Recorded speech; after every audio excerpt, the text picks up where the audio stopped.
अस्सलाम वालेकुम। Unit number 3 dynamics हमारा चल रहा है। उसमें हमने न्यूटन्स लॉज ऑफ मोशन को डिस्कस कर रहे हैं। Newton first law of motion हमने पढ़ा था कि जिसमें जो है हर बॉडी जो है वो अपनी स्टेट को मेंटेन रखती है जब तक उसके ऊपर एक्सटर्नल फोर्स एक्ट ना हो। आज हमारे पास Newton second law of motion है।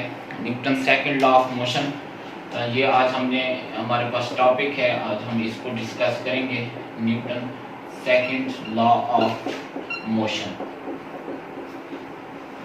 Newton second law of motion, इसकी जो स्टेटमेंट है वो ये है, whenever a net force acts on a body, it produces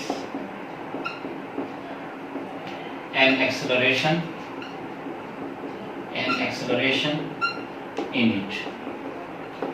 ये हमारे पास Newton second law of motion की स्टेटमेंट है कि whenever net force acts on a body, कि जब कभी किसी बॉडी के ऊपर नेट फोर्स ऑफ कोई फोर्स एक्ट करते हैं, क्योंकि जो बॉडी में मोशन है वो किस वजह से पैदा होती है, फोर्स की वजह से। जब आप उसके ऊपर फोर्स एक्ट करेंगे तो वो बॉडी क्या होती है, मूव होती है।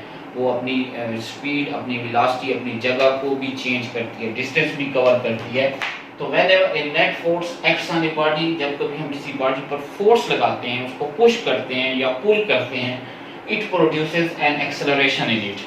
तो उसमें क्या पैदा हो जाता है, एक्सेलरेशन पैदा हो जाता है। मीन उसकी वेलोसिटी में चेंज आ जाता है कि जब कभी किसी बॉडी के ऊपर हम फोर्स एक्सर्ट करते हैं तो उस बॉडी में की वेलोसिटी में चेंज आ जाता है। वेलोसिटी में चेंज आता है, उसमें मीन एक्सेलरेशन पैदा होता है, क्योंकि rate of change in velocity is called acceleration. Velocity में चेंज को एक्सेलरेशन कहते हैं। तो अब ये जो फोर्स प्रोड्यूस होती है ये जो है डिपेंड करती है उस बॉडी के एक्सेलरेशन और उस बॉडी के मास के। तो whenever a net force acts on a body, it produces acceleration in it। ये जो एक्सेलरेशन प्रोड्यूस होता है ये डिपेंड कर रहा है फोर्स पर। ये डिपेंड करेगा फोर्स पर कि कितनी फोर्स एक्ट हो रही है। अगर आप उसके ऊपर थोड़ी फोर्स लगाएंगे बॉडी के ऊपर तो उसकी वेलोसिटी में चेंज कम आएगा। जब वेलोसिटी में चेंज कम आएगा तो उसमें एक्सेलरेशन भी कम प्रोड्यूस होगा। इसी तरह हमारे पास दूसरी बात जो इसमें होगी एक्सेलरेशन की, कि एक्सेलरेशन जो है वो कम या ज़्यादा, कि वो बॉडी कितनी है, उसका साइज़ क्या है। अगर बॉडी का साइज़ बड़ा होगा, उसका मास ज़्यादा होगा, तो आपको जो है एक्सेलरेशन जो है वो फिर कम मिलेगा। अगर आप सेम फोर्स लगाएं दो डिफरेंट बॉडीज़ पर, तो अगर बॉडी का मास कम है, अगर आप वही फोर्स जो एक हैवी बॉडी पर एक्ट की और एक स्मॉल बॉडी पर एक्ट की, तो जो स्मॉल बॉडी पर जो एक्सेलरेशन होगा वो ज़्यादा होगा। इसको हम डिस्कस भी करते हैं डिफरेंट बॉल्स को लेकर। तो ये एक्सेलरेशन जो है हमारे पास जो है दो बातें पर डिपेंड यहाँ पर कर रहा है। मीन डायरेक्टली प्रोपोर्शनल है ये जो एक्सेलरेशन है, डायरेक्टली प्रोपोर्शनल है फोर्स के। एक्सेलरेशन डायरेक्टली प्रोपोर्शनल है फोर्स के। अगर मैं बॉडी पर फोर्स इंक्रीज करता जाऊं तो एक्सेलरेशन भी इंक्रीज होता जाएगा। और इसी तरह जो एक्सेलरेशन है ये इस पर आ गया। और दूसरी बात, एक्सेलरेशन जो है वो मास पर इनवर्सली प्रोपोर्शनल है। अगर बॉडी का मास ज़्यादा होगा, हैवी होगी बॉडी, तो उसमें एक्सेलरेशन जो होगा वो कम प्रोड्यूस होगा। इसके लिए अगर हम देखें दो डिफरेंट बॉल्स ले लेते हैं। एक अगर हमारे पास है जिसका मास m1 और दूसरी बॉडी है जिसका मास m2 है, और आप यहाँ पर सपोज हम करते हैं कि ये दोनों मासेस सेम हैं, ये दोनों बॉडीज जो हैं वो सेम हैं, तो इनका मास जो है वो आपके इक्वल है, तो आप इनके ऊपर फोर्स जो है वो डिफरेंट एक्ट करते हैं। हम पहली बात को मैं डिस्कस कर रहा हूँ कि एक्सेलरेशन जो है वो डायरेक्टली प्रोपोर्शनल है फोर्स के। एक्सेलरेशन जो है वो डायरेक्टली प्रोपोर्शनल है फोर्स के। अगर आप सेम बॉडीज लें और उनके ऊपर डिफरेंट फोर्स एक्ट करें तो आपको डिफरेंट एक्सेलरेशन मिलेगा।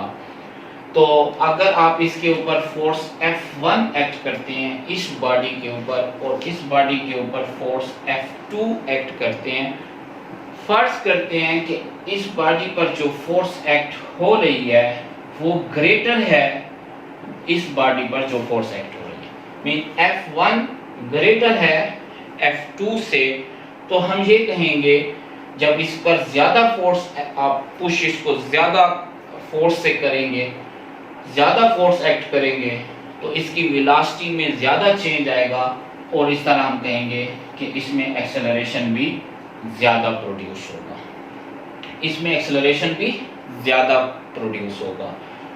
इसी तरह ये जो है आपके पास आ जाएगी कि जिस बॉडी पर ज्यादा फोर्स एक्ट होगी उसमें एक्सेलरेशन भी ज्यादा प्रोड्यूस होगा।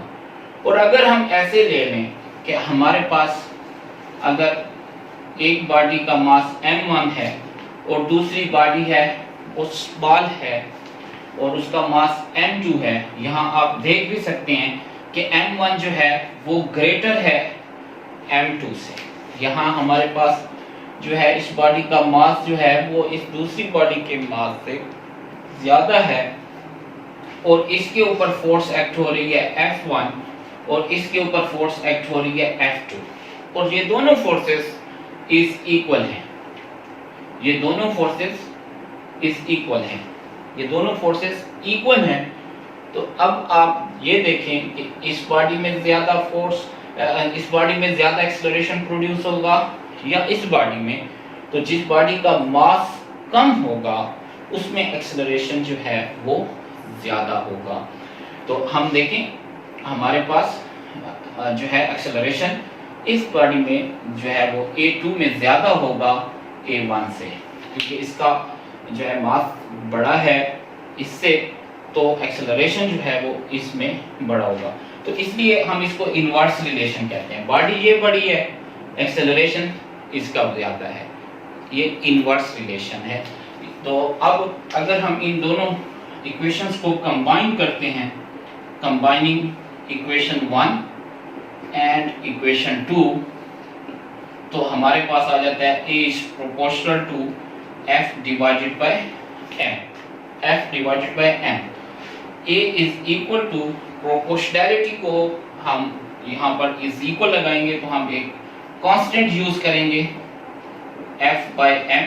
इस कांस्टेंट को हम K से रिप्रेजेंट करते हैं, किस चीज से रिप्रेजेंट करते हैं? K से।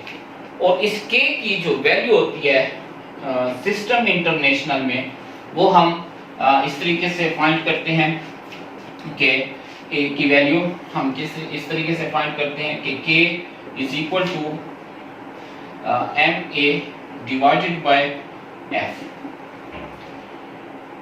ये देखें कि M इधर मल्टीप्लाइड हो रहा है, A के साथ जाकर मल्टीप्लाइड हो गया, डिवाइड हो रहा है, यहाँ पर आकर मल्टीप्लाइड हो गया और फोर्स जो है वो डिवाइड हो गई। अब M मास है और इसकी जो यूनिट्स होती हैं वो kilogram, acceleration metre per second square divided by force जो है उसकी यूनिट्स होती हैं न्यूटन। तो अगर न्यूटन और अगर हम इसको देखें KG metre per second square, और जो न्यूटन होता है वो भी KG metre per second square के इक्वल होता है। तो ये और ये वैल्यूज कैंसिल हो जाए तो K जो है वो हमारे पास 1 के इक्वल आ जाता है।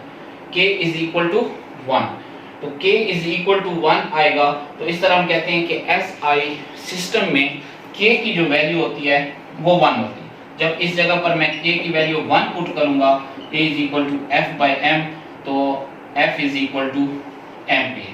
तो इस तरह ये मेरे पास मैथमेटिकल फॉर्म है Newton second law of motion की, F is equal to MA, M mass A acceleration जो उस बॉडी में प्रोड्यूस हो रहा है, और ये उस बॉडी का मास है जिसके ऊपर आप फोर्स एक्ट कर रहे हैं।